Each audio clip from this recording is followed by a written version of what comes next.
Hey YouTube, what's up? Today I wanted to make a short video about stopping leaks in a tubeless tire system. So I actually run mooses on the rear and I run a tubeless system in the front. If you've ever had tubeless, you'll know that over time you'll slowly lose some tire pressure. Loosen the caps to your high pressure and low pressure. I like to use a red cap for high pressure, and I used a blue cap for the low pressure. The high pressure is the tubeless tube, if you will, that's behind the liner that's in the tire, and typically that's 100 to 110 psi.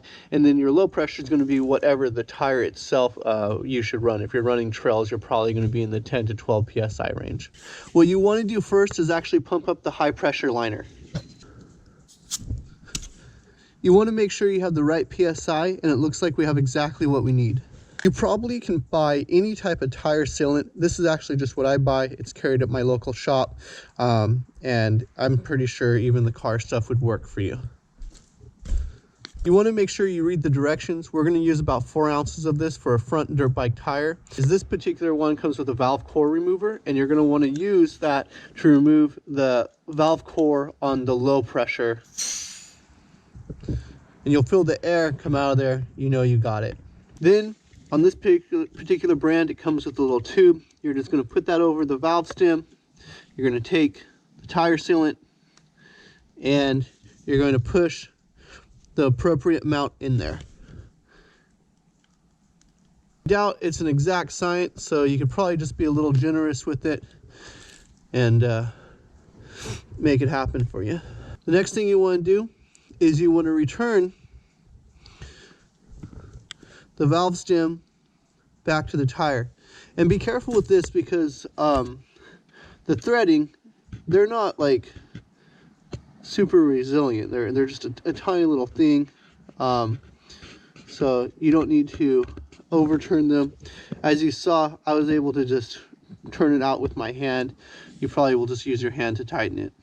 Go ahead and wipe away any tire sealant that you spilt, unless maybe you're a savage and you just like all that stuff on your bike looking cool.